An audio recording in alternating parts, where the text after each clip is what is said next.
If you've cracked a book, played a game, or gone to the movies over the past few decades, you're probably familiar with Tom Clancy.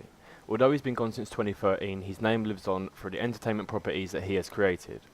This will be the next major game to bear his name as Tom Clancy's Ghost Recon Wildlands, an open-world shooter from Ubisoft, has been released.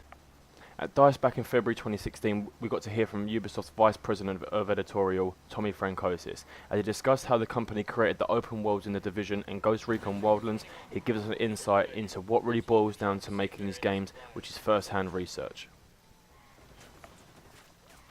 Francosis said that they sent a team from Ubisoft into Bolivia, where obviously Wildlands is set, and embedded them with an elite unit in the Bolivian army.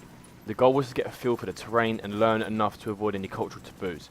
Francosis also said that they spent a week in the jungle and they actually burned a cocaine lab. No wonder why console gamers think that their development isn't exciting. Out of all the publishers out there, it's been Ubisoft that has most affectionately embraced the open world. It was costly and time intensive to create, but open world games are a risky proposition, even for a company the size of Ubisoft.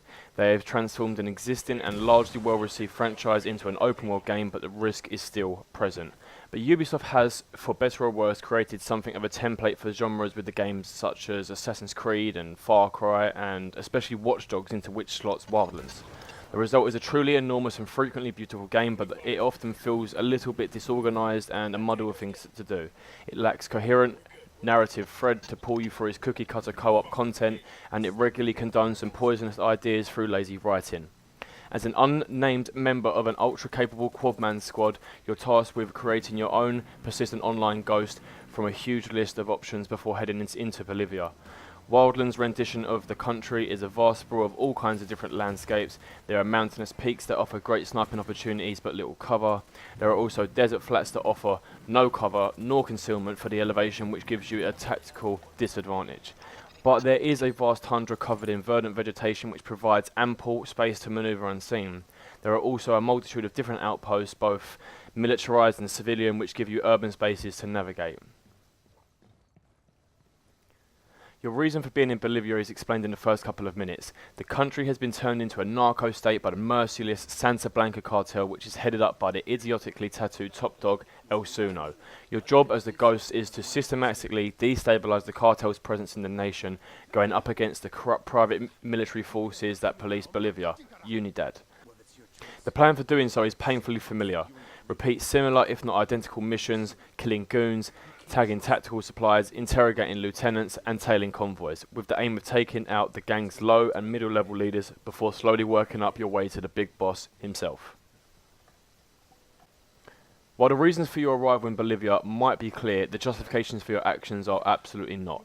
Wildlands is, on its surface, a standard game set in a tropical South American nation, but its blaze acceptance of American interventionism as well as its careless casting of the ghosts as good guys creates an unpleasant edge to the story as it tries to tell. Chances are you won't like the ghosts themselves, or nor should you. They're a bad bunch of grossly immoral dickheads doing morally questionable things in the name of greater good, which was ripped straight from the playbook of George W. Bush of 2003. Both the ghosts and their bosses called Bowman are just nasty as well. While it's unpleasant in one way, it can also be plain stupid in the others. One of the early cartel bosses you come up against is a classic example of Ubisoft overwriting its characters to the point of eye-roll and absurdity. The ruthless drug lord and murderer, who you are told is one of the most brutal killers in Bolivia, also snorts the ashes of his dead father to absorb the power of the dead. While it's clearly meant to embellish the cartel culture and attempt to make you understand it, perhaps even respect it, the moment actually just comes off like Ubisoft attempting to make this guy seem half bad and half cool, but failing abysmally in the process. For that reason, Wildlands is best played while ignoring the story, characters and politics entirely. Treated simply as a piece of boneheaded entertainment where you can shoot guys with different guns, the game can be an enjoyable co-op experience for tactical gunslinging.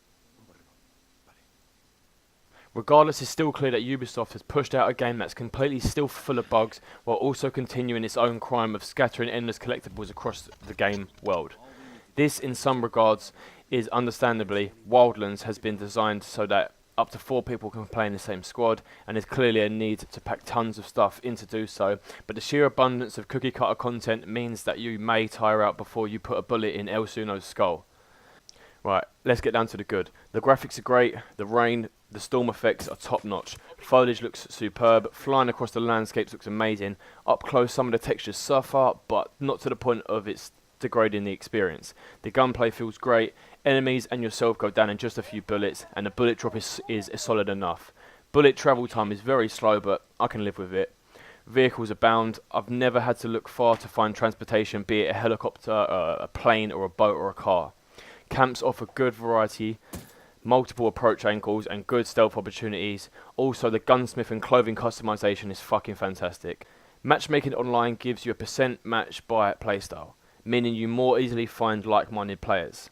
No more hopping around a group with 10-year-old Rambo dickhead who fucked your mum. The neutral. The AI is basically set to dirt mode. They literally stand right next to the enemy sometimes and neither one will notice each other. The driving controls are very touch by fault. The fix to make things workable is set to the left stick dead zone option to low, and that seems to make all the difference in control. The civilian life has presence but not intelligence. Oh, a heavily armoured soldier just snuck past me. Better not say anything, I guess. Now to get onto the bad. Stealth is touch and go. Enemies pinpoint your exact location with a single shot. Even if they don't go into full alert mode, they will still move and search towards you. Very frustrating.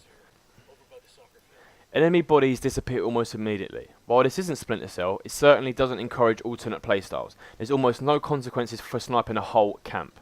Enemies react to sound bullets, not bodies. They walk right over the person I knocked out and never saw it. Enemies frequently just spawn in out of nowhere. When reinforcements arrive, they often simply spawn near the encampment zone, in one case nearly on top of my overmatch point.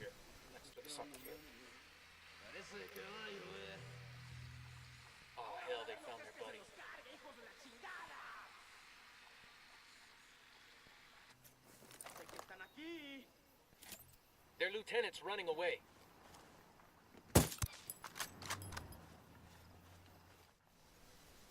Flying controls are abysmal. There is no yaw option on the aircraft, making steering and landing a chore at best, impossible at worst. I have submitted a ticket begging for an addition of the yaw mechanic. The helicopters and aeroplanes take off immediately, which is good when you're in it, but bad when it's an enemy. Even if they're in an enemy and they're in the air, you can still shoot them out of it. Mission progress gets bugged if you have an active mission progress and you join a teammate doing the same mission, but at an earlier stage, it will freak out and freeze the mission progress for both parties until one leaves and pauses their mission. Supply drops add up so quickly there's nothing to do with them. I have thousands upon thousands of resource points and literally nothing to spend them on. And the skill tree doesn't show anything that will add to anywhere near the amount. Dialogue repeats over and over and over. Maddening. The squad command wheel is clunky and teammates are not customizable.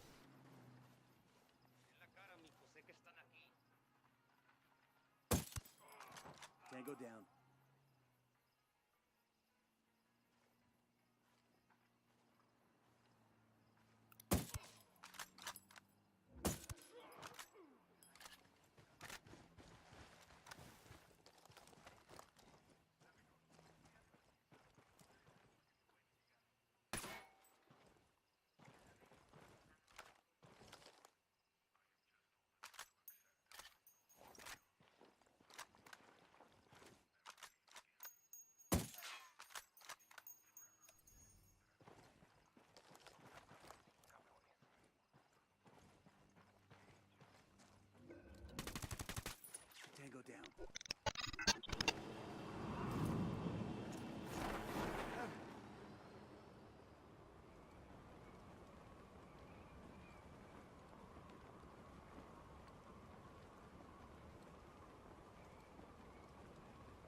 until I could see myself through your eyes.